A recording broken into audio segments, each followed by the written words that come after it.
चलिए, तो good afternoon बच्चा पार्टी। मेरा नाम शुभम राव। थर्मोडायनेमिक्स की कार्रवाई आगे शुरू करते हैं। जिस किसी बालक को अभी तक डर लग रहा हो या ऐसा लग रहा हो कि सर थर्मोडायनेमिक्स में कुछ समझ नहीं आया, ना स्कूल में आया था ना यहाँ पे आया, वो बालक मेरे को बेझिझक बताए। कोशिश करेंगे कि उसका ये विचार बदला जाए। चलिए, सबसे पहले बात चल रही है सीपीसीवी की। तो देखिए, मैंने आपको मोलर हीट कैपेसिटी पढ़ाया था, CM. CM molar heat capacity थी बच्चों। इसका मतलब क्या होता है सीएम का? हीट रिक्वायर्ड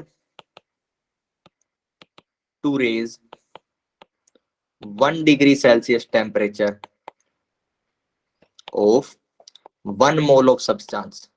ठीक है, अगर 1 डिग्री सेल्सियस 1 मोल सब्सटेंस का बढ़ाना है तो सीएम जूल हीट देनी पड़ेगी। यदि बच्चों मेरे को 2 मोल का 2 डिग्री सेल्सियस बढ़ाना है तो मैं क्या करूंगा? सीएम को 2 और 2 से मल्टीप्लाई कर दूंगा। ये क्या चीज है बच्चों? मेरा डेल टी, जितना मेरे को टेम्परेचर का चेंज लेके आना है। ये क्या है? जितने मोल में चेंज लेके आना है उसको सीएम से मल्टीप्लाई कर दो, आपके पास टोटल हीट आ जाएगी। ठीक है, अब प्रश्न आता है कि सीएम क्या होगी। इस फॉर्मूले को अगर जनरलाइज फॉर्म में लिख दो बच्चों, लेफ्ट साइड में ही लिख रहा हूं। जनरलाइज फॉर्म क्या है? जनरलाइज फॉर्म है Q equal N C M del T. ठीक है जी, ओके। इसकी एक और फॉर्म बन सकती है बच्चों, जो इंटीग्रल फॉर्म है।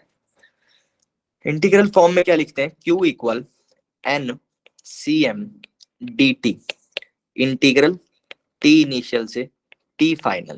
ये बात इस बात को दर्शाती है कि सीएम जो है मेरा वेरिएबल हो सकता है।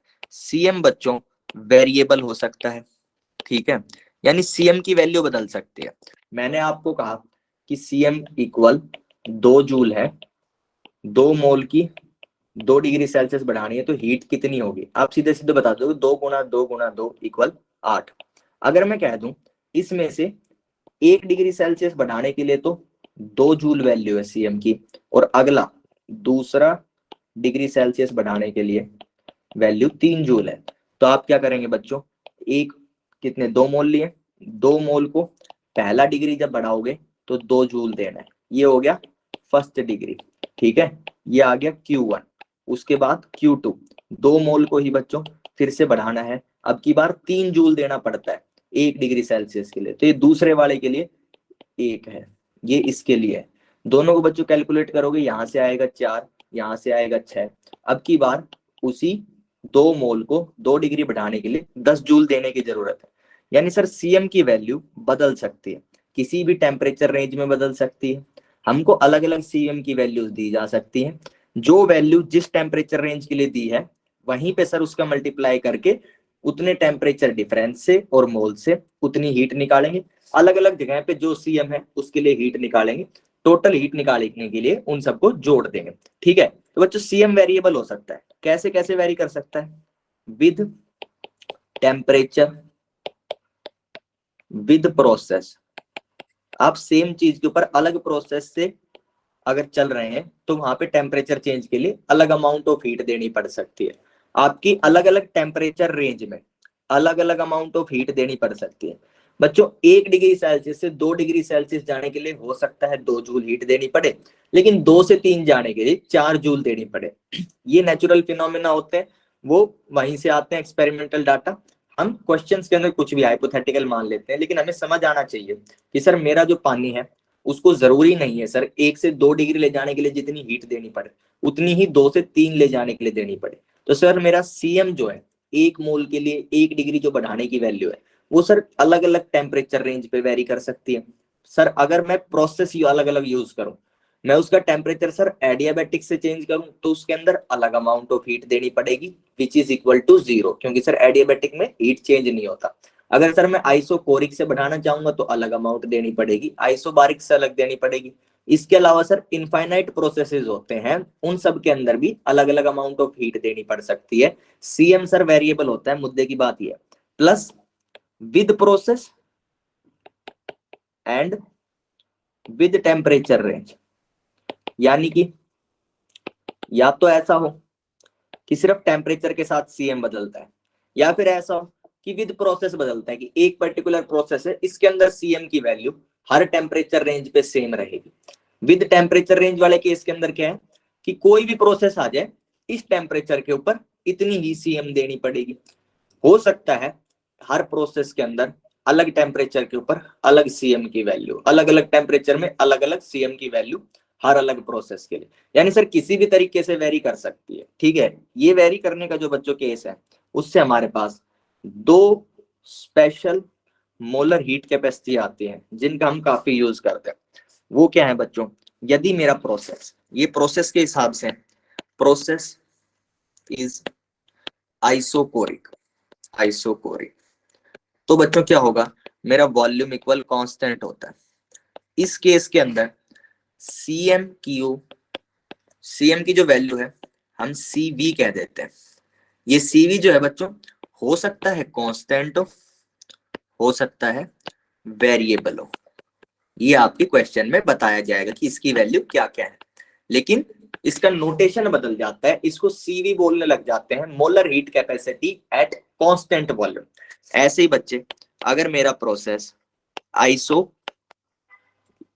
बारिक है, आइसोबारिक में क्या होता है बच्चों, प्रेशर कांस्टेंट होता है, तो उस केस के अंदर सीएम को सीपी कहने लग जाएंगे। ये भी कांस्टेंट भी हो सकता है पूरे आइसोबारिक प्रोसेस में, या हो सकता है वेरी कर रहा हो टेम्परेचर के साथ। ठीक है जी, यहां तक बताएंगे किसी को कोई दिक्कत कोई परेशानी? आरती बताइए बच्चे, समझ आ नो गए? सर, हाँ सर आगे ठीक है, समझ। ओके। तो अब जो बच्चों मैंने आपको दो नए टाइप के सीपी और सीवी नाम के मोलर हीट कैपेसिटी बताए, अब इनको रिलेट करेंगे, इनके बीच में एक रिलेशन होता है। एक रिलेशन तो ये होता है, दूसरा और बता दूंगा। चलिए, रिलेशन क्या होता है, सामने लिखा हुआ है, थोड़ा सा ब्लर इमेज है जो मिली मुझे गूगल से उठाने के लिए, वो मैंने लिख दिया, चिपका दिया। यहाँ पे देखिए CP minus CV equal R. CP CV को तो मैं डिफाइन कर ही चुका कि मोलर हीट कैपेसिटी है एट कांस्टेंट वॉल्यूम और कांस्टेंट प्रेशर, कुछ भी वैल्यू हो सकती है, क्वेश्चन में आपको देंगे ये चीज। ठीक है, आर क्या है जी, R is universal gas constant. Value क्या होगी, यूनिवर्सल गैस कांस्टेंट। इसकी वैल्यू बच्चों एसआई यूनिट में तो 8.314 होती है, 8.314 जूल पर मोल पर केल्विन। ठीक है जी, अगर कोई और यूनिट के अंदर आप सीपी और सीवी को ले रहे हो तो आर की वैल्यू भी उसी के हिसाब से एडजस्ट कर लेंगे। अगर सीपी और सीवी भी आप ऐसा यूनिट में लोगे तो 8.314 इसकी वैल्यू ले सकते हो। ये रिलेशन आपका हर जगह वैलिड है। ठीक है, एक ये चीज हो गई। उसके बाद बच्चों एक चीज होती है गामा। गामा क्या होता है बच्चों, सीपी बाय सीवी। ये एक रिलेशन बना रखा है। गामा एक टर्म है जो किसी भी चीज के सीपी और सीवी को रिलेट करती है। अगर बच्चों फर्स्ट इक्वेशन ये है, सेकंड ये है, इन दोनों को यूज करूंगा तो मैं लिख सकता हूं बच्चों CV into gamma equal CP. इस चीज को बच्चों थर्ड इक्वेशन बोल के सेकंड में रख दो, सेकंड में सीपी की वैल्यू रख दो सीवी इंटू गामा। आपको क्या मिलेगा, CV gamma minus CV equal R. यहां से जो है आप लिख दोगे CV gamma minus 1 equal R, यानी कि CV equal R upon gamma minus 1। ठीक है, गामा क्या है बच्चों, रेशियो है सीपी और सीवी का। ठीक है, आपको क्वेश्चन के अंदर इसकी वैल्यू दी जा सकती है, मटेरियल टू मटेरियल इसकी भी वैल्यू चेंज करती है। इन सारी चीजों के अंदर से सिर्फ आर है जिनकी वैल्यू हमेशा सेम रहती है, यूनिट वाइज भले ही चेंज हो जाए और किसी तरीके से चेंज नहीं होती। बाकी सीपी सीवी गामा ये सब चीजें आपको क्या होगा, अलग अलग दी जाएंगी, हर क्वेश्चन के अंदर बताया जाएगा। ठीक है, या कोई फॉर्मूला दिया जाएगा, इनका कोई एक्सप्रेशन दिया जाएगा कि ये कैसे वेरी करते हैं।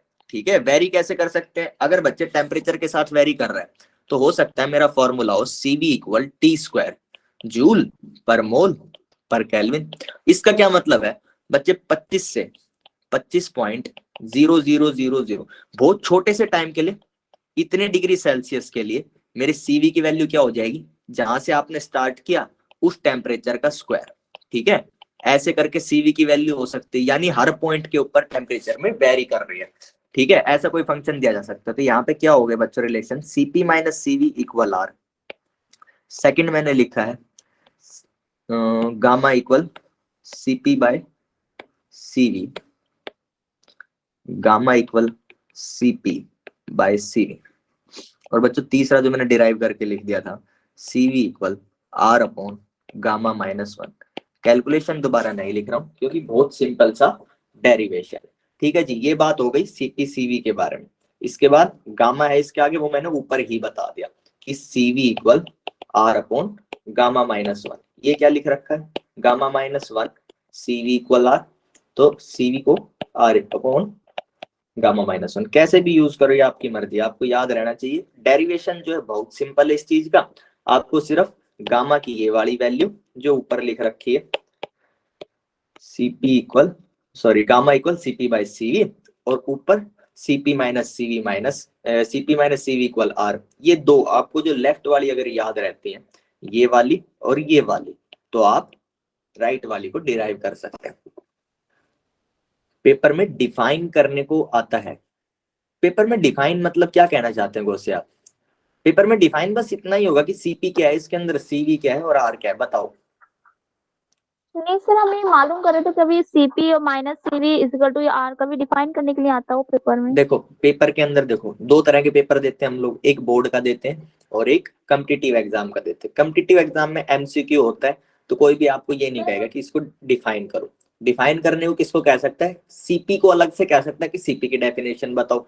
अलग अलग 3-4 डेफिनेशन लिख रखी होंगी, आप बता देंगे CP is the molar heat capacity at constant pressure, ऐसे ही CV की डेफिनेशन लिख देंगे।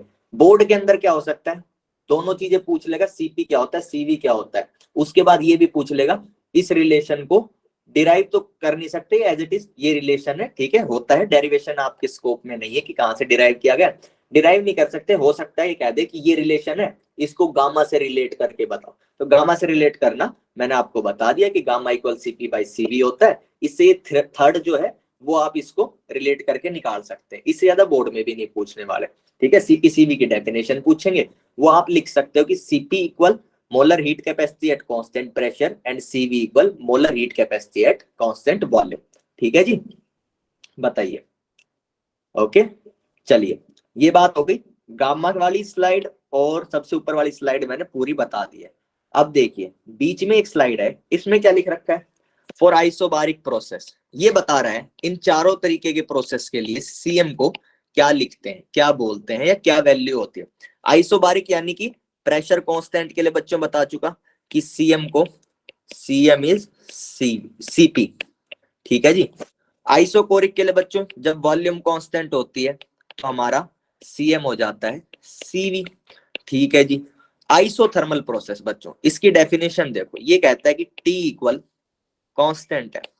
अब बच्चों अगर T इक्वल कांस्टेंट है यानी टेम्परेचर कभी नहीं बदलेगा, आप कितनी ही हीट दो टेम्परेचर नहीं बदलेगा।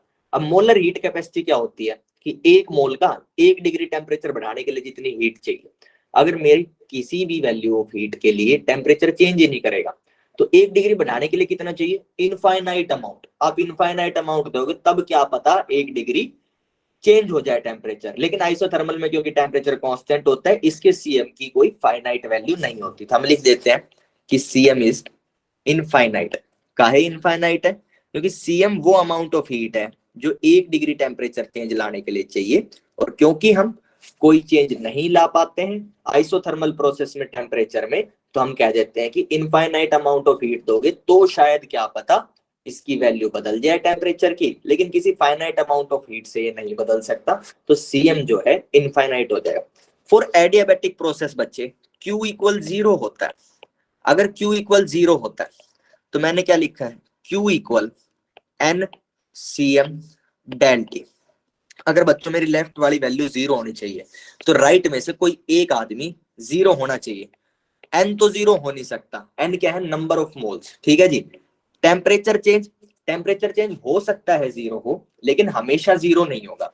आप एक ही चीज से कंफर्म कर सकते हो कि प्रोसेस जो है एडियाबैटिक हो, क्योंकि एडियाबैटिक प्रोसेस अगर आपको कंफर्म करना है तो आपका जो है कंडीशन ऐसी होनी चाहिए कि हमेशा वैल्यू हीट की 0 आए। अगर आप CM को कह दो कि सर ये 0 रहेगा, CM की वैल्यू अगर मैं 0 मान लू, तो सर चाहे टेम्परेचर 0 हो चाहे ना हो मेरा Q पक्का पक्का 0 आएगा।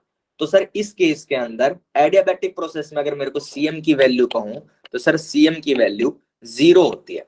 टेम्परेचर बदल रहा हो ना बदल रहा हो हीट की वैल्यू 0 आएगी। क्योंकि ऐसा हो सकता है बच्चे कि एडियाबैटिक प्रोसेस के अंदर डेल्टी 0 हो जाए, ठीक है, तब तो आपके क्यू की वैल्यू आ जाएगी 0 इस फॉर्मूले से। अगर कभी डेल्टी नॉट 0 हुआ तो आप किस चीज से पक्का करोगे कि क्यू की वैल्यू 0 ही आए? आप कहोगे सर सीएम को 0 कर दो बस, फिर चाहे डेल्टी कुछ भी आए हमारे क्यू की वैल्यू 0 ही आएगी। तो सर एडियाबैटिक प्रोसेस के लिए हीट हमेशा 0 आएगी, तो उसके लिए सर सीएम जो है 0 होना चाहिए। बताओ भाई, कोई शक इन बातों में? कोई दिक्कत, कोई परेशानी? No sir. ठीक है, ठीक है, ओके। चलिए तो अब बढ़ते हैं आगे। 2 क्वेश्चन है। क्वेश्चन नंबर 1, आंसर बताएंगे आप लोग सब लोग। स्पेसिफिक हीट कैपेसिटी क्या होती है? 1 ग्राम को 1 डिग्री सेल्सियस बढ़ाने के लिए जितनी हीट चाहिए एस, वो जो है हमारा स्पेसिफिक हीट कैपेसिटी होता है। फॉर्मूला क्या होता है? M S del T. ठीक है, मैंने बता दिया है। ऑप्शन बताएंगे बच्चों कि कौन सा इनमें से ठीक है। ठीक है, सी को भी मत बोलना। C equal C by M equal S होता है। सी हीट कैपेसिटी होती है पूरे सब्सटेंस को 1 डिग्री चेंज करने के लिए। देख लीजिए कौन सा ऑप्शन आएगा, थोड़ा सा दिमाग लगाइए। हीट कैपेसिटी याद कीजिए, मैं पानी लेकर आता हूँ, सब बच्चे आंसर बताएंगे।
किसी ने भी आंसर नहीं बताया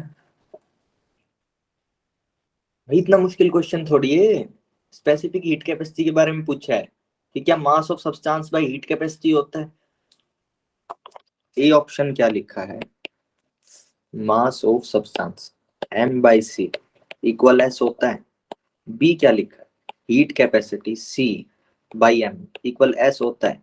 साइड में लिख ही रखा है मैंने, ठीक है, एक बच्चे कसक ने बताया सिर्फ। सी ऑप्शन क्या लिखा है? मास बाई मास, ये तो 1 ही लिख रखा है। डी नन ऑफ दीज लिखा है। भाई स्पेसिफिक हीट कैपेसिटी याद नहीं है क्या? 1 ग्राम को 1 मोल, सॉरी 1 डिग्री सेल्सियस टेम्परेचर बढ़ाने के लिए जितनी हीट चाहिए उस हीट को स्पेसिफिक हीट कहते हैं। बताओ, ऐसे थोड़ी। हाँ भाई, बाकी लोग काहे नहीं आंसर दे रहे हैं? बताओ भाई, समझ नहीं आ रहा है कि याद नहीं है कि पता ही नहीं है कब क्या हो गया ऐसा, कब स्पेसिफिक हीट आ गया जीवन में? हाँ सब लोग बताएंगे भाई। आरती नहीं, एन मतलब एन बी, ओके ठीक है, फिर ठीक है, चलो ठीक है। आगे सबके आंसर। तब एक और क्वेश्चन कर लो। स्पेसिफिक हीट पे नहीं है, ऐसा यूनिट ऑफ हीट कैपेसिटी पूछा है। हीट कैपेसिटी सी क्या था बच्चों? पूरे सब्सटेंस को 1 डिग्री जब बढ़ाऊंगा तो जितनी हीट देनी है वो C joule heat is heat capacity. Q equal C into del T formula होता है। सब लोग यूनिट बताएंगे। मैंने वहां पे यूनिट एज इट इज बताई भी थी। इस फॉर्मूले से आप यूनिट कैलकुलेट भी कर सकते हो, क्योंकि आपको डेल टी और क्यू की तो पता है वैल्यू। पूजा ने लिखा है सी। सी बेटा उस तरफ वाला तो नहीं लिख दिया ना? पिछले वाले क्वेश्चन का तो आंसर सी नहीं है ना तुम्हारा पूजा? ये वाला बताएंगे चलो। इसी का आंसर लग रहा है मुझे, इसका आंसर दिया पूजा ने सबसे पहले, सबसे तेज आज तक। ठीक है, हाँ भाई, हीट कैपेसिटी सी,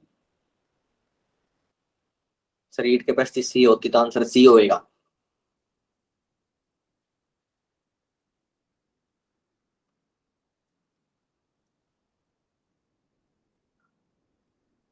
अंजलि, एंड्रॉइड गेमर, हाँ भाई।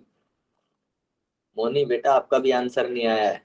अंजलि ने तो बोलते ही लीव कर दी बेटे कि मास्टर मुझसे ना पूछ बस। हाँ, बोल बोल के पकड़ना पड़ता है कि हाँ भाई आंसर बता।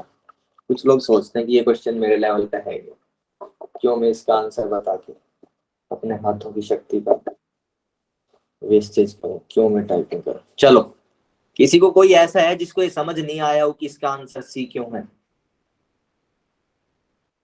ऐसा व्यक्ति मेरे सामने आ जाए जो ये नहीं समझ पा रहा कि आंसर सी है, वरना फिर आगे बढ़ते हैं, वर्क की कैलकुलेशन करते हैं।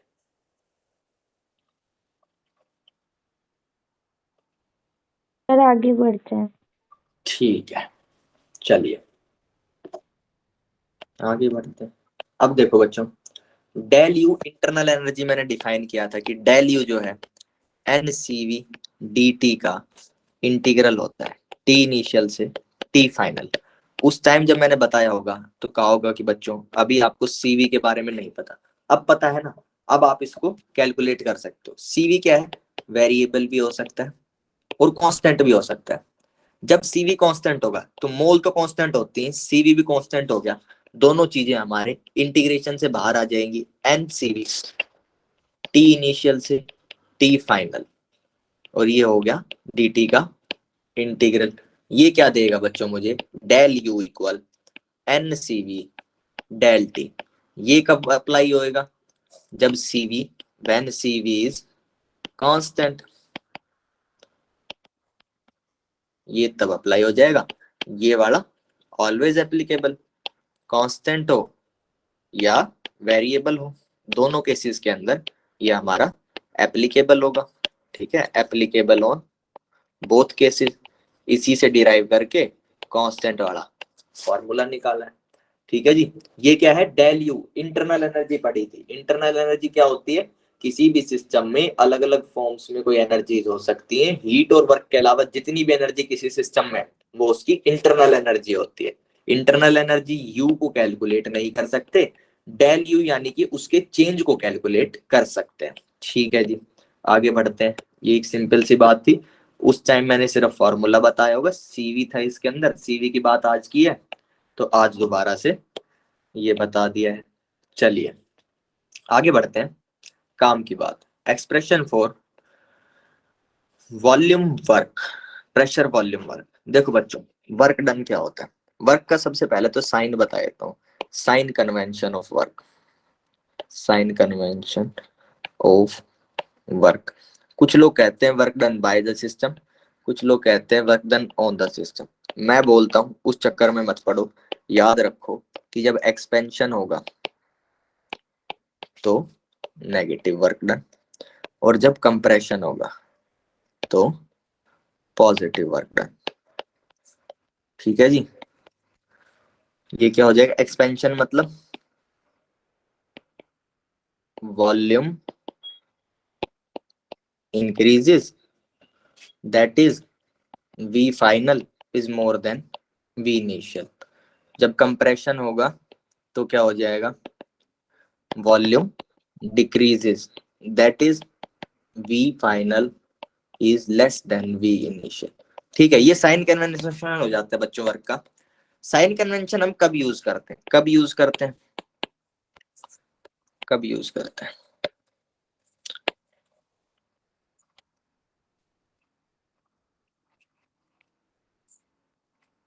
जब हमें प्रैक्टिस करने के बाद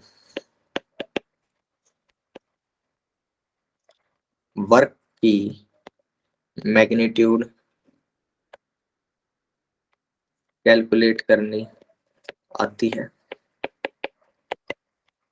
और जनरल फॉर्मूला यूज किए बिना मैग्नीट्यूड निकाल लेते हैं। तो फिर उस मैग्नीट्यूड पे साइन बताने के लिए साइन कन्वेंशन यूज कर लेते हैं, मैग्नीट्यूड बता देते हैं।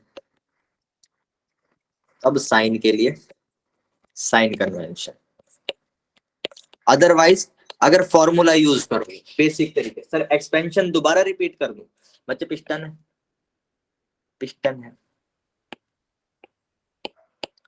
ठीक है, साइड में दूसरा बना रहा हूं। इस टाइम पे इसकी वैल्यू वॉल्यूम की कितनी है, वी इनिशियल, शुरू में, इनिशियल मतलब शुरू में। अगर मैं इसको पिस्टन को थोड़ा सा और ऊपर बना देते हैं, मान लो थोड़ी देर बाद ये पिस्टन यहां पहुंच गया, ठीक है जी। अब वी फाइनल आपको दिख रहा है साफ साफ, वी इनिशियल जो है वी फाइनल से कम है, एक्सपेंड हो गई गैस, सिस्टम जो है एक्सपेंड हो गया, तो क्या कहलाएगा, एक्सपेंशन। इसका अपोजिट क्या है, कंप्रेशन। कंप्रेस मतलब किसी चीज को छोटा कर देना। बताइएगा सर, समझ आ गया? एक्सपेंशन मतलब वॉल्यूम बढ़ेगा, कंप्रेशन मतलब वॉल्यूम घटेगा। ओके, चलिए मैंने क्या कहा, तब साइन के लिए साइन कन्वेंशन। अगर फॉर्मूला यूज करोगे बच्चों, जो अभी मैं फिर से डिराइव कर रहा हूँ, लास्ट क्लास में आपने पहले भी सुना होगा, 2 बार सुनोगे तो समझ आ जाएगा, ठीक है। अदरवाइज अब की बार फिर रिकॉर्डिंग देखना, ठीक है, क्योंकि आज बहुत धीरे पढ़ा रहा हूँ। अगर आज समझना है तो मेरे को क्लास के बाद रोक के समझ लेना, वरना फिर रिकॉर्डिंग बार बार देखना, समझ कोई भारी चीज नहीं। देखो वर्क की कैलकुलेशन करनी बच्चों, वर्क क्या होता है, फोर्स इनटू डिस्प्लेसमेंट, ठीक है जी। ओके, अब वर्क की कैलकुलेशन कहां करनी है, कहां करनी है,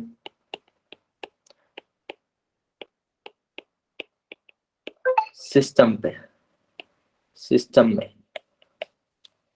थर्मोडायनेमिक्स में सिस्टम कैसा होता है, थर्मोडायनेमिक्स में सिस्टम कैसा होता है, सर एक कंटेनर होता है, उसके अंदर एक पिस्टन लगा रखा, उस कंटेनर के अंदर गैस डाल रखी होती है। ये हो गया बच्चों मेरा सिस्टम थर्मोडायनेमिक्स का, ठीक है। थर्मोडायनेमिक्स का सिस्टम कुछ ऐसा होता है कि एक पिस्टन होगा, ठीक है, वो एक कंटेनर पे लगा होगा, अंदर कोई गैस भरी होगी।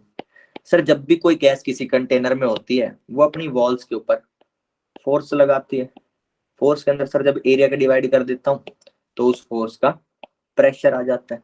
ऐसे ही सर पिस्टन भी इसकी एक वॉल है, तो सर ये भी इसके ऊपर एक प्रेशर लगाती है, उस प्रेशर को बोलेंगे sir P internal. P internal कौन सा प्रेशर है, गैस का प्रेशर, गैस का प्रेशर, ठीक है। अब देखिए अगर ये पिस्टन है, ये पिस्टन है, इसके ऊपर पी इंटरनल लग रही है, पी इंटरनल। पी इंटरनल का क्या मतलब हो जाएगा, इसका एरिया यदि ए है तो पी इंटरनल गुना ए, इसका मतलब कोई फोर्स लग रही है अंदर से। सर नेट फोर्स अगर इसके ऊपर दिखाऊंगा तो एफ इंटरनल ऊपर की तरफ है, ये पिस्टन सर बहुत तेज मूवमेंट करेगा, क्योंकि इसका एफ नेट भी सर एफ इंटरनल हो जाएगा, F net equal F internal. Direction sir या तो आप ऊपर के डायरेक्शन को पॉजिटिव बोल दो, तो आपने इसके सामने साइन नहीं लगाया कोई भी, तो ये पॉजिटिव है, ये पॉजिटिव हो गई, या फिर सर आप इसकी डायरेक्शन तीर से दिखा दो, दोनों चीज यूज कर सकते हैं। ये फिजिक्स वाले अच्छे से बताते होंगे, नहीं बताते तो हमने बता दिया, ठीक है जी। अगर मैंने तीर से इसकी डायरेक्शन दिखा दी, अब ये किसके बराबर होता है बच्चों, एफ नेट बराबर होता है एम ए, ठीक है, और ए जो है वेक्टर, इसकी डायरेक्शन किस में आएगी, जो फोर्स की डायरेक्शन है, तो सर एक्सिलरेशन आएगा कुछ, और उस एक्सिलरेशन से पिस्टन ऊपर की तरफ जाएगा, ठीक है। ये तब सिचुएशन हो गई जब मेरा सिर्फ एफ इंटरनल पिस्टन पे एग्जिस्ट करता था।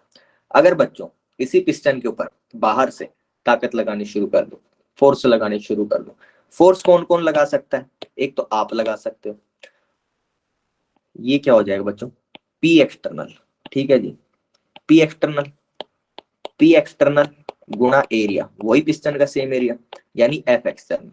कौन कौन लगा सकता है बच्चों, एक तो ये आपका सिस्टम जहां भी रखा है, यहाँ पे मेरी टेबल के ऊपर भी अगर मैं इस सिस्टम को रख दूंगा तो चारों तरफ क्या है, एयर है, एटमोस्फेयर, एटमोस्फेयर के अंदर जो एयर है वो भी तो एक गैस है, वो जिस भी चीज से टकराएगी वो उसकी वॉल बन जाएगी कंटेनर की, और इसका मतलब वो उसके ऊपर कोई फोर्स लगाएगी।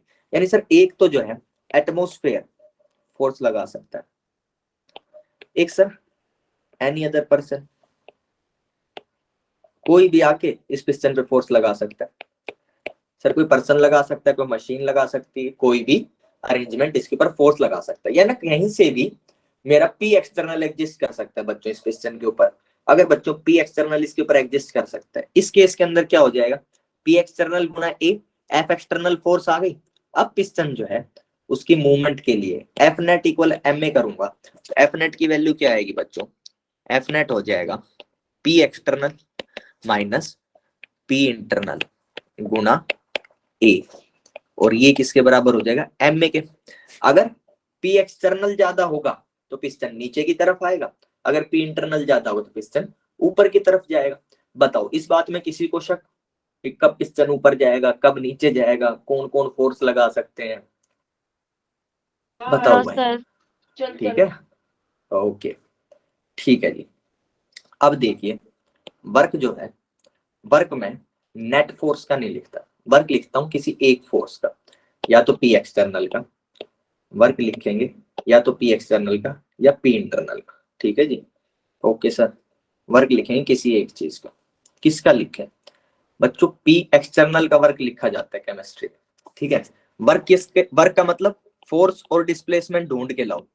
तो फोर्स तो सर ये दो तो दिख रही है, या तो सर मैं इन दोनों में से किसी एक को यूज कर सकता हूं, या फिर इन दोनों का समेशन यानी F internal equal F net का यूज कर सकता हूं।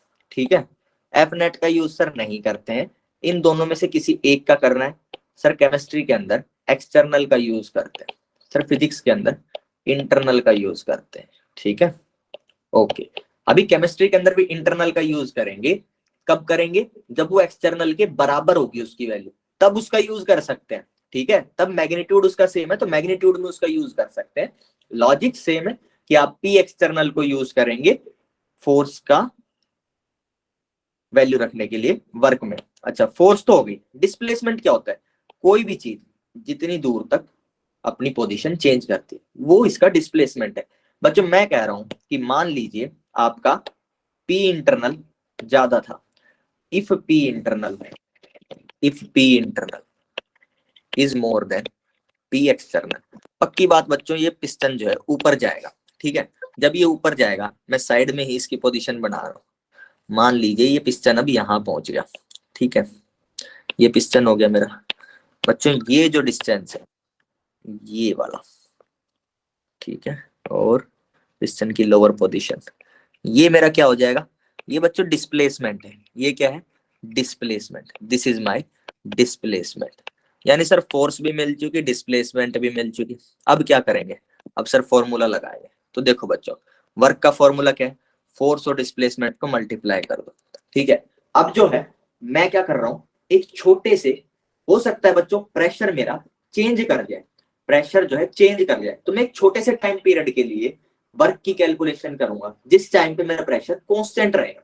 अगर बहुत कम डी स्मॉल टी टाइम के लिए अगर मैं अपनी कैलकुलेशन करूं तो सर उस टाइम के लिए मेरा प्रेशर कांस्टेंट रहेगा पी एक्सटर्नल। तो उस टाइम पे अगर प्रेशर चेंज नहीं होगा तो सर उस टाइम पे मैं सीधे सीधे लिख सकता हूं D W equal minus, minus बाद में बताऊंगा क्यों लिखा है सर, फोर्स कितनी है सर, पी एक्सटर्नल वाली लिखनी तो सर पी एक्सटर्नल गुना ए।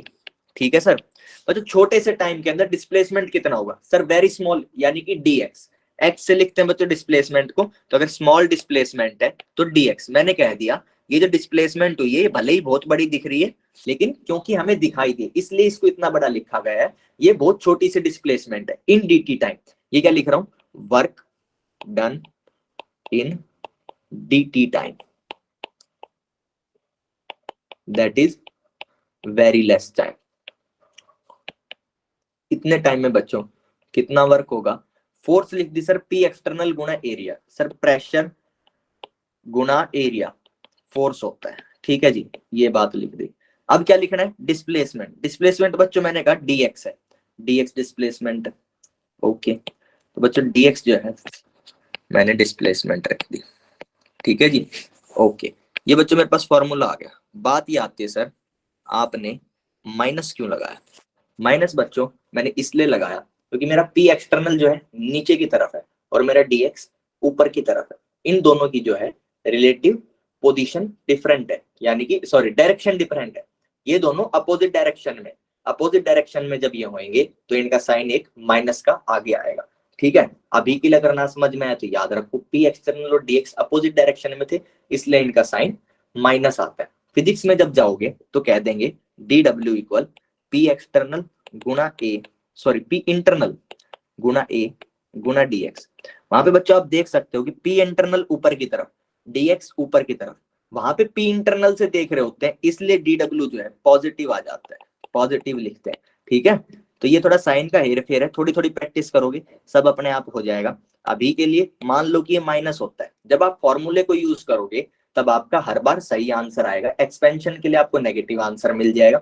ये माइनस लगाने की वजह से आपको साइन के साथ आंसर मिलता है, एक्सपेंशन करोगे तो नेगेटिव मिल जाएगा और अगर कंप्रेशन करोगे तो पॉजिटिव मिल जाएगा। ये साइन आपकी इस बात को अश्योर करता है। ठीक है जी, चलिए डी डब्ल्यू जो है ऐसे मान लिया। अब देखो डी डब्ल्यू का इंटीग्रल, और इस तरफ भी इंटीग्रेशन कर दूंगा, माइनस माइनस बाहर रख दिया इंटीग्रेशन के।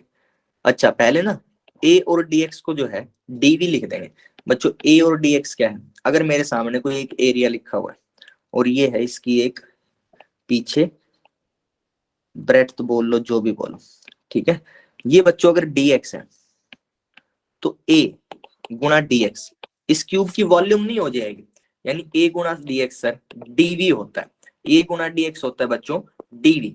डीवी क्यों लिखा है, क्योंकि सर डी एक्स इतनी छोटी लेंथ है, इसकी वजह से इस क्यूब की वॉल्यूम भी बहुत कम आई होगी। चलिए ये बात मान ली कि पी एक्सटर्नल डॉट ए के अंदर से ए और डी एक्स को उठाएंगे, यहां से sir P external dot A के अंदर से ए को उठा लेंगे और साइड में डी एक्स, तो सर पी ये वाली जो चीज है ये बन जाएगा सर अब डीवी।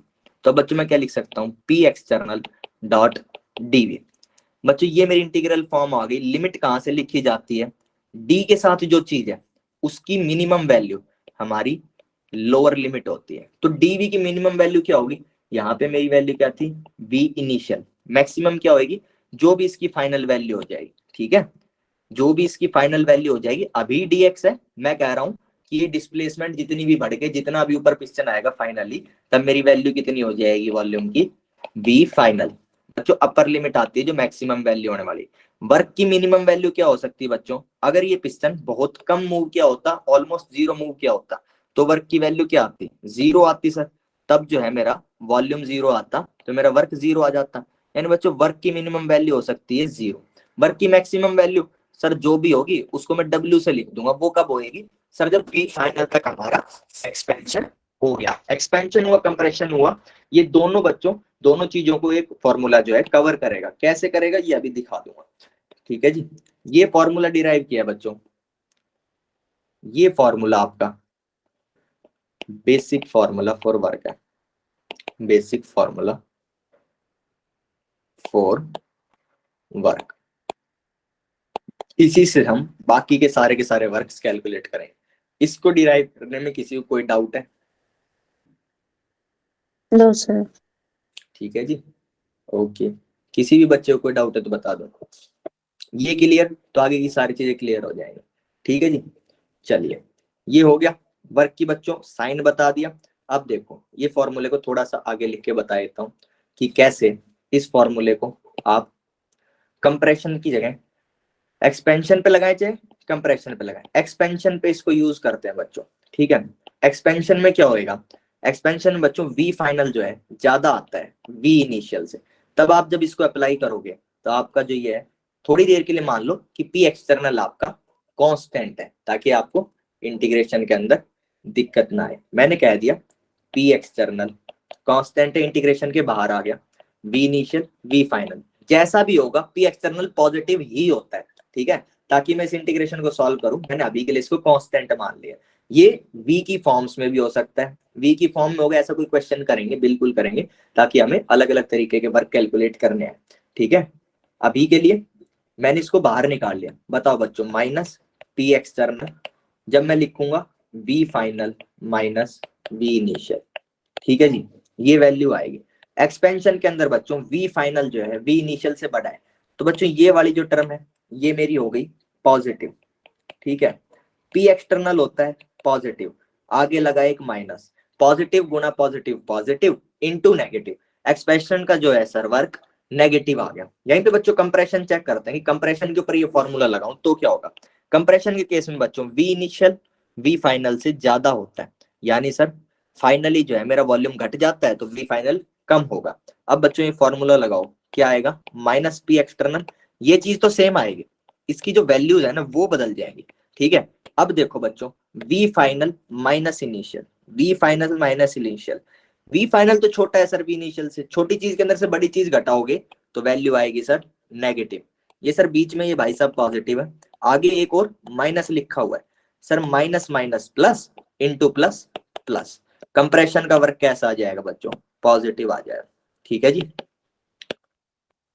इस फॉर्मूले से बच्चों आप कोई भी वर्क कैलकुलेशन कर सकते हो, ठीक है। आपके पास क्या होना चाहिए, आपके पास वी इनिशियल वी फाइनल की वैल्यूज होनी चाहिए, या फिर पी के ऊपर कंडीशन चाहिए होती है आपको कि पी को इंटीग्रेट कैसे करोगे। अच्छा, इंटीग्रेशन के अंदर एक रूल होता है कि आपके सांप है, ये जो इंटीग्रेशन का सांप है, इंटीग्रेशन का जो सांप है उसके अंदर जो भी चीज लिखी होगी उसके गुणा में एक डी और एक क्वांटिटी लिखी होगी। ये क्वांटिटी जो अंदर लिखी है ना, मान लो ये वी है जैसे यहाँ पे, इसके अलावा इस इंटीग्रेशन के अंदर और कोई भी वेरिएबल नहीं होना चाहिए, तभी आप इसको इंटीग्रेट कर सकते हो। अगर कोई और वेरिएबल है तो उस वेरिएबल को आपको कन्वर्ट करना पड़ेगा वी की फॉर्म्स में।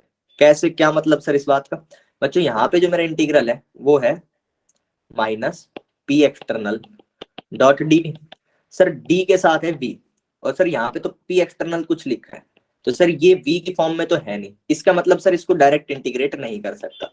अब इसके ऊपर बच्चों दो कंडीशन बनती है, यदि ये कांस्टेंट हो जाए तो सर ये इंटीग्रेशन के बाहर आ सकता है। बच्चों कोई भी चीज अगर कांस्टेंट होती है इंटीग्रेशन के अंदर तो एज इट इज बाहर आ जाती है, फिर बच्चों अंदर क्या बच जाएगा, one into D V. One जो है आप कहोगे सर ये फिर से वी की फॉर्म में नहीं, वन इज बच्चों वी की पावर 0, तो ये वी की फॉर्म में ही है। अब आप इसको इंटीग्रेट कर सकते हो, अदरवाइज आपको क्या करना पड़ेगा बच्चों, अगर पी एक्सटर्नल आपका कांस्टेंट नहीं है तो पी को आपको इन फॉर्म ऑफ वी लिखना पड़ेगा।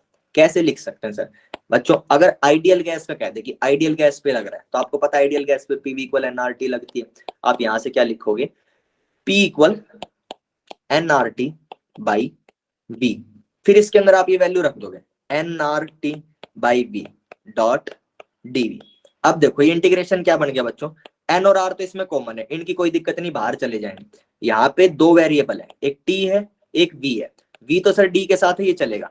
अब सर टी का भी कुछ करना पड़ेगा, टी फिर से सर ऐसी टर्म्स में आ गया जो वी की टर्म्स में नहीं है, ठीक है, टी एक अलग वेरिएबल आ गया सर, इसका क्या कर सकते हैं बच्चों, इसके लिए आपको हो सकता है क्वेश्चन के अंदर लिख दे कि टी जो है वी स्क्वायर प्लस वी, ये फॉर्मूला है टी का, आप एज इट इज यहाँ पे रख दोगे।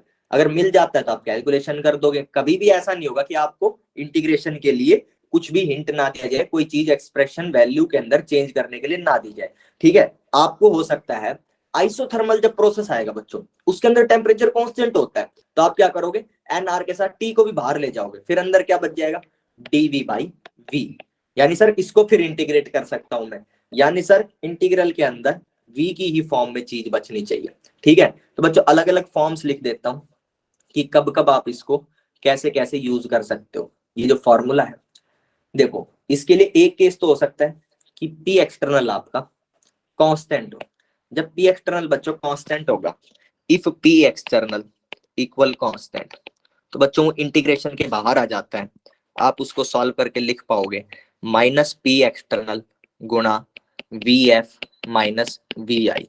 सब बच्चे इंटीग्रेशन करके देख लेंगे, किसी को इंटीग्रेशन ना आता हो तो मुझे अलग से बताएगा, थोड़ा सा इंटीग्रेशन के बारे में बता दूंगा। W equal minus P external, बच्चों V final minus V initial को डेल V लिखते हैं। ये कौन सा केस हो गया, जब बच्चों P एक्सटर्नल मेरा कांस्टेंट है। उसके बाद आता है P एक्सटर्नल कांस्टेंट है, इसके अंदर दो बात हो सकती है, any other value, P external कोई भी वैल्यू हो सकता है ये P इंटरनल के ही बराबर हो, ठीक है जी, ओके। यानी कि अगर P इंटरनल के बराबर होगा तो आप W equal minus P internal dot del V लिख लोगे। इससे क्या फायदा होता है, P इंटरनल की वैल्यूज के ऊपर सर मैं लिख देता हूँ स्टार पे, अगर आप P इंटरनल जो है वो आप कैलकुलेट कर सकते हो, P internal can be calculated using PV equal NRT, ठीक है, अब ऐसे ही चलेगा बच्चों। क्वेश्चन जो होगा वो ऐसा नहीं होगा कि आप एक ही चीज को यूज करो, एक फॉर्मूले से अलग अलग जगह से अलग अलग वैल्यूज उठा के लानी पड़ेगी। ये बच्चों मैंने कहा if P external is constant, if P external is variable. ठीक है, इसमें बच्चों दो केस बन सकते हैं। पहला केस क्या आएगा, P external equal P internal. उस केस में पीवी इक्वल एनआरटी का यूज करके पी इंटरनल, पी एक्सटर्नल को पी इंटरनल लिखेंगे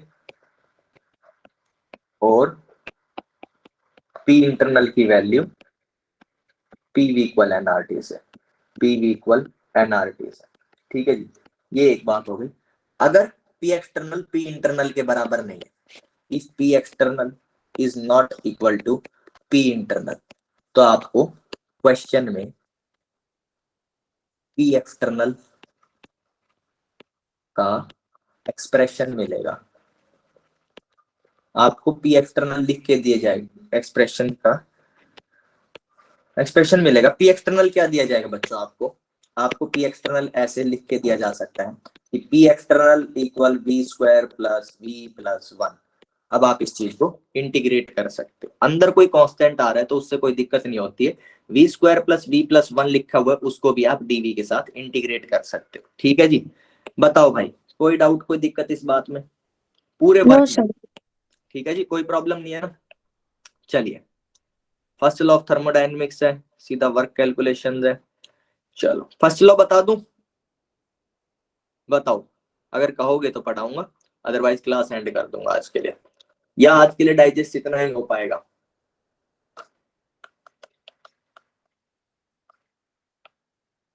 हाँ जी सर बताइए करवा दो। आके, करवा दूं? कुछ भी नहीं यस है, सर। फर्स्ट लॉ के अंदर कुछ भी नहीं करना, ये लिख रखा है, इसके अंदर बताऊंगा। ये क्यू है, हीट। ठीक है, कैसे कैलकुलेट करोगे, कैसे कैलकुलेशन, यूजिंग हीट कैपेसिटीज। ठीक है, उसके लिए क्या है मेरे पास, तीन फॉर्मूले हैं।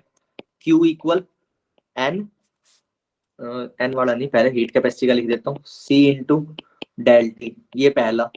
Q equal N C M del T, ये दूसरा। और Q equal M S del T, ये तीसरा। इन तीनों को यूज करके Q की वैल्यू लिख सकते हो, कोई भी एक फॉर्म में Q मिल जाएगा आपको, आप Q लिख सकते हो। उसके बाद दूसरा क्या है, W है, W है। W के लिए ऊपर फॉर्मूला पढ़ा ही है, ऊपर फॉर्मूला पढ़ा है, आगे और अलग अलग वर्क कैलकुलेशन सीखेंगे, पढ़ा है। और डिफरेंट प्रोसेसेस के वर्क का फॉर्मूला पढ़ेंगे, फॉर्मूला पढ़ेंगे। ठीक है, आगे देखो किस किस वर्क का देखेंगे। नेक्स्ट लिख रखा है बच्चों, रिवर्सिबल आइसोथर्मल का पढ़ेंगे, अलग अलग इनके फॉर्मूले लगा लेंगे। फॉर्मूले कैसे आ रहे हैं बच्चों, जो पी एक्सटर्नल लिखा है ना उसके ऊपर मैंने कंडीशंस लगाई है, उन्हीं को चेंज कर करके अलग अलग फॉर्मूले आ जाते हैं। पी एक्सटर्नल की अलग अलग वैल्यू लिखेंगे, इंटीग्रेशन से एक नया नया फॉर्मूला आ जाएगा। ठीक है जी, मैंने आइसोथर्मल का दिखा रखा है, इरिवर्सिबल आइसोथर्मल का भी करेंगे। उसके बाद आइसोथर्मल के इरिवर्सिबल और रिवर्सिबल एक्सपेंशन का वर्क को कंपेयर करेंगे, कौन सा वर्क ज्यादा आता है। फिर क्या करेंगे, आइसोकोरिक आइसोबारिक, ऐसे सब प्रोसेस का हम लोग वर्क कैलकुलेट करना सीखेंगे। उसके बाद हम फिर वापस आएंगे फर्स्ट लॉ के क्वेश्चंस के ऊपर। उसके अंदर क्या करेंगे, कभी आपको डेल यू दे देगा, कहेगा क्यू या डब्ल्यू निकालो, अलग अलग चीजें दे देगा, अलग अलग वैल्यूज दे देगा, आपको ये फॉर्मूला यूज करके कोई वैल्यू निकालनी होगी। सिंपल सा है ये फॉर्मूला, कोई डाउट है इस बात में? Del U equal Q plus W. Del U क्या होता है, इंटरनल एनर्जी, क्यू क्या होता है, हीट, डब्ल्यू क्या होता है, वर्क। हाँ जी, ठीक है, क्लियर? Yes sir. ठीक है, ये बात हो गई। ये किस पे बेस्ड है, सबको पता है, law of conservation of energy, based on law of conservation of energy. कैसे बेस्ड है सर इस बात पे, law of conservation of energy कहता है एनर्जी ना ही डिस्ट्रॉय होगी ना ही क्रिएट होगी।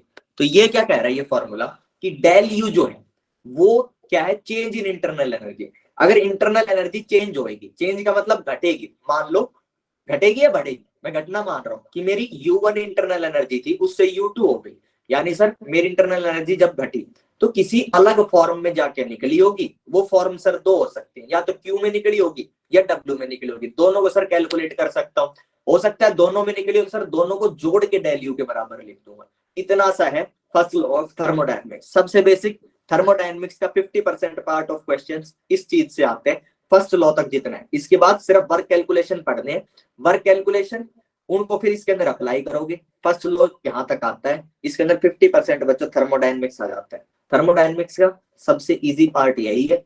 इसके बाद अलग अलग चीजें आती हैं जिसके अंदर सिलेबस ज्यादा है, क्वेश्चंस कम आएंगे। अभी इतने तक के से आपका 50% क्वेश्चंस आ जाएगा। ये सिलेबस का हार्डली 40% पार्ट है। बाकी जो बचा हुआ पार्ट है उसमें से पूरे 60% के अंदर 50% आएगा। तो इसके ऊपर मेहनत करो, वर्क निकालना सीख लो, क्यू निकालना सीख लो, और डेल यू निकालना क्यू प्लस डब्ल्यू करके सीख जाओगे। डेल यू का एक फॉर्मूला भी होता है, मैंने डेल यू पढ़ाया तब बताया होगा कि या तो मैं फर्स्ट लॉ ऑफ थर्मोडायनेमिक्स से डेल यू कैलकुलेट कर सकता हूँ, या फिर एक फॉर्मूला होता है, ठीक है, फॉर्मूला अभी बता रहा हूँ, ठीक है, उससे आप डेल यू कैलकुलेट कर सकते हो। फॉर्मूला आज भी बताया, ऊपर बात करी थी कि डेल यू जो है इक्वल होता है integral NCV dt from, integral कहां से होगा, टी इनिशियल से टी फाइनल, ठीक है, हमेशा एनसीवी dt के लिए होता है। फॉर्मूला आइडियल गैसेस के लिए एप्लीकेबल है, लेकिन 99% टाइम्स आपको आइडियल गैस ही आता है, तो कोई चिंता की जरूरत नहीं है, फॉर्मूला यही आएगा। वर्क कैलकुलेशन के ऊपर बच्चों मेहनत करनी है, हीट के ऊपर मेहनत करनी है, इंटीग्रेशन के ऊपर मेहनत करनी है। ये चीजें हो जाएंगी, सवाल नहीं अटक सकता, आपके थर्मोडायनेमिक्स के आधे सवाल सॉल्व होंगे। हर चीज का मतलब समझ लो कि वो चीज क्या है। अगर मतलब समझ जाओगे फिर एक चीज बचेगी, सिर्फ कैलकुलेशन, और कुछ ज्यादा दिमाग नहीं बचेगा। सिस्टम को इमेजिन करना सीख लो कि कब कंप्रेशन होता है तो वॉल्यूम बढ़ता है घटता है, सॉरी कंप्रेशन होता है बढ़ता है घटता है, एक्सपेंशन होता है तो बढ़ता है या घटता है। ये सब चीजें समझ लो, बहुत बेसिक बात है। पीवी पी इंटरनल को पीवी इक्वल एनआरटी यूज करके रिप्लेस कर सकते हो, पी एक्सटर्नल को पी इंटरनल लिख सकते हो अगर रिवर्सिबल प्रोसेस है। रिवर्सिबल प्रोसेस के अंदर बताया था हर टाइम पे अंदर और बाहर का प्रेशर सेम होता है। सर अगर रिवर्सिबल प्रोसेस होगा, ये छोटी छोटी टूल्स है, लिख देता हूं यहाँ पे, क्या है याद कर लो, small points, P external equal P internal, magnitude में साइन तो हमेशा अपोजिट होगा इफ रिवर्सिबल प्रोसेस, ठीक है। अगर आपने वर्क में पी इंटरनल ला दिया, वर्क के फॉर्मूले में पी इंटरनल ला दिया, पी एक्सटर्नल को इक्वल करके फॉर्मूले में पी इंटरनल ला दिया, तो आप P internal dot V equal NRT use करके और चेंजेस कर सकते हो, फॉर्मूले में। उसके बाद तो बच्चों इंटीग्रेशन बच जाता है। थर्मोडायनेमिक्स की यही बात है, कर सकते हैं, ठीक है। ये तो मेन पॉइंट्स हैं, ठीक है, कि आप पी एक्सटर्नल को कब पी इंटरनल के बराबर रख सकते हो। तीसरा क्या है, तीसरा तो वही, अगर पी एक्सटर्नल किसी भी फॉर्म में है, रिवर्सिबल कुछ बोल नहीं रखा, पी एक्सटर्नल बोल देगा कि पी एक्सटर्नल है साहब आपका v² bye v³ plus v+1। तब क्या बच जाएगा, बवाल बच जाएगा इस इंटीग्रेशन के, इस चीज को कैसे इंटीग्रेट करो, ठीक है, और कुछ नहीं बचेगा। तो बस इतना है, प्रैक्टिस करना, इस फॉर्मूले को अच्छे से समझ लो कैसे डिराइव किया है और आगे इसको कैसे कैसे चेंज कर सकता हूँ। मस्त पूरी थर्मोडायनेमिक्स हो जाएगी भाई। बताओ, आज की क्लास यहीं पे खत्म है। फर्स्ट लॉ बता, अच्छा एक मिनट रुक जाओ, अभी खत्म नहीं है, ये पॉइंट लिख दिए, ये फॉर्मूला देख लो। मैंने आपको कहा था कि डेल यू जो है, ये सर हाँ जी एक हाँ बार जी, ये पॉइंट दोबारा, ये फर्स्ट लो जो स्लाइड एक बार नीचे करना, एक मिनट ये लिखिए, फर्स्ट लो जो भी आपने, हाँ जी ये लो, कर लो जो नोट करना है आराम से। मेरे को क्या बताना है, बस ये बताना है, नोट कर लो तब तक, बाकी लोग सुन लेंगे। मेरे को ये बताना है कि मैंने एक फॉर्मूला बताया था कि del U equal NCV dt का इंटीग्रल, ये हमेशा एप्लीकेबल होता है। इसको कांस्टेंट वॉल्यूम प्रोसेस के ऊपर प्रूव करके दिखाऊंगा, और भी सब जगह एप्लीकेबल होता है, कांस्टेंट वॉल्यूम में दिखा दूंगा कि कैसे ये इसके बराबर आ जाता है, ठीक है, कांस्टेंट वॉल्यूम में दिखा दूंगा। वैसे और जगह भी होता है, इसका जो एक्चुअल प्रूफ है वो बहुत बवाल है, वो नहीं करना हमको।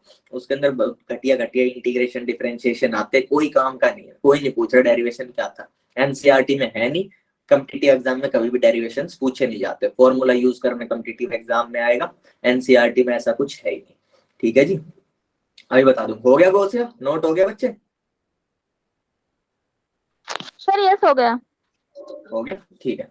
अब बताइए तो बच्चों फॉर्मूले के बारे में, फॉर्मूले को एक बार कांस्टेंट वॉल्यूम के लिए प्रूव करके दिखा रहा हूँ। फॉर्मूला लिखा था del U equal N C V D T का इंटीग्रल टी इनिशियल से टी फाइनल। ठीक है, इसको प्रूव करूंगा फर्स्ट लॉ से यूज करके कि ये बात सही है। ये क्या है? Internal energy. इंटरनल एनर्जी किसी भी केस में हो सकती है इन एनी प्रोसेस। ठीक है, मैं इसको प्रूव करूंगा। Proof for this is true for one case that is v equal constant. ठीक है, using first law and work done calculation. देखो कुछ भी नहीं करना इस चीज में। देखो मैंने क्या लिखा है, v इक्वल कांस्टेंट, फॉर्मूला लिखो अपना dw वाला, वर्क वाला लिख लो, मतलब dw और वर्क एक ही बात है, वर्क पूरा हो जाता है, dw स्मॉल वर्क होता है। w इक्वल माइनस, माइनस के बाद p एक्सटर्नल, ठीक है जी, डॉट dv, v इनिशियल से v फाइनल। ठीक है, इसको जब इंटीग्रेट करके लाओगे थोड़ी देर के लिए बताओ dv की वैल्यू क्या होती है? वॉल्यूम कांस्टेंट के ऊपर सर। वॉल्यूम कांस्टेंट का मतलब सर पूरे प्रोसेस के अंदर हमारे वॉल्यूम की वैल्यू चेंज नहीं होगी, तो sir dv small change in volume क्या होगा? Small change in volume zero होगा सर। हर मोमेंट के ऊपर वॉल्यूम अगर सेम है सर तो हमेशा स्मॉल चेंज इन वॉल्यूम भी जीरो होगा। बच्चे टर्म ही जीरो हो गई, ये जीरो हुआ, पूरा का पूरा इंटीग्रेशन जीरो हो गया, वर्क की वैल्यू कितनी आ गई? जीरो। यानी सर कांस्टेंट वॉल्यूम, ये बात भी याद कर लो, आगे एक बार फिर से करके दिखाऊंगा यही कि वॉल्यूम कांस्टेंट के ऊपर constant volume process has zero work, zero work. ठीक है जी, ये बात लिख दी। इसके बाद अब लेके आता हूं first law of thermodynamics. First law of thermodynamics, first law of thermodynamics, उसके अंदर मैंने क्या लिखा? Del U equal Q plus W. W तो जीरो कर दिया, क्या बच गया? Del U equal Q. ठीक है, क्यू क्या होता है बच्चों? क्यू होता है N C M into del T. C M यहाँ पे क्या हो जाएगा? सीवी, क्योंकि कांस्टेंट वॉल्यूम का प्रोसेस है सर, क्यू की वैल्यू हो जाएगी इस चीज के लिए N C V del T. Sir लिख दो del U equal N C V del T. Sir आपने वो फॉर्मूला लिखा था del U equal integral N C V D T, T initial से टी फाइनल। अगर सर सीवी अपना constant है, ये जो फॉर्मूला लिखा है बच्चों, मैंने आपको सारे के सारे फॉर्मूले कांस्टेंट मोलर हीट कैपेसिटी के लिए लिखाए थे। अगर आपको वेरिएबल का केस होगा तो एक्चुअली रियल फॉर्मूला ये होता है, जब आपका सीवी वेरी कर रहा होगा टेम्परेचर के साथ, तब ऐसे करके आप इसको लिख सकते हैं। अगर सीवी कांस्टेंट है, सीवी बाहर आ जाता है और लिख देते हैं एन सीवी डेल टी। तो ये जो बच्चों फॉर्मूला है ये वही है जो मैंने ऊपर लिख रखा है, Q equal N CV del T. इसको अगर मैं सीवी को कांस्टेंट कर दूंगा तो ये वाली चीज आ जाएगी। क्या समझ में आया? फर्स्ट लॉ ऑफ थर्मोडायनेमिक्स से वर्क जीरो किया, डेल यू को क्यू के बराबर रखा, क्यू की वैल्यू रखी in the terms of heat capacity, molar heat capacity CV. आप देखोगे ये फॉर्मूला ट्रू निकल के आता है। ये और भी सब केसेस में ट्रू है, ओवरऑल इसका प्रूफ जो है वो अलग होता है। मैंने आपको एक जगह पे प्रूव करके दिखा दिया। ठीक है, आज की क्लास भाई यहीं पे खत्म है, सिलेबस अपना बहुत पीछे है। संडे को भाई मैं एक्स्ट्रा क्लास लगा नहीं सकता, मेरे को कुछ पर्सनल काम है, तो कोशिश करूंगा कि सिलेबस सबके बराबर लाने के लिए। अभी बता रहा हूँ, ध्यान से सुन लो, रिकॉर्डेड लेक्चर हो सकता है, ग्रुप के ऊपर नोटिफिकेशन डालूंगा, पूरे 4 बार डालूंगा अगर मैंने रिकॉर्डेड लेक्चर डाला, क्योंकि मंडे को शफलिंग हो सकती है। अगर शफलिंग ना हुई तो ना डालूंगा लेक्चर, और अगर शफलिंग हो रही होगी मुझे पता चला, एक रिकॉर्डेड लेक्चर डाल दूंगा बच्चों, जिससे कि सारे टीचरों के बराबर आप लोग आ जाए। मेरा ही होगा, बहुत धीरे धीरे समझाऊंगा, 1 घंटे की चीज 1.5 घंटे में समझा के सब लोग लेक्चर देख लेना, ताकि मंडे को अगर आपका बैच चेंज हो गया, आप किसी नए टीचर के पास जाते हो, तो वो जहां से पढ़ा रहा है वहां से आप उसके बराबर चल सके। सब लोग भाई लेक्चर देखना। मैंने आज का लेक्चर भी धीरे इसीलिए पढ़ा है, पीछे जब मैंने तेज खींचा आप लोगों को अगर चीजें समझ नहीं आई उसमें मेरा फायदा नहीं है। ठीक है, रिकॉर्डेड लेक्चर देख लेना, ग्रुप के ऊपर 3-4 बार नोटिफिकेशन डाल लूंगा, यूट्यूब प्लेलिस्ट की क्लिक करना, जो डेट होगी वो बता दूंगा, वहां पे लेक्चर देख लेना। जहां तक सारे बैचेस को यही पढ़ाऊंगा, सब लोग जाके देख सकते हो। अगर रिकॉर्डेड करूंगा तो कब करूंगा, अगर शफलिंग हुई तो। शफलिंग नहीं करी तो रिकॉर्डिंग नहीं करूंगा, लाइव में ही पढ़ाऊंगा। ठीक है जी।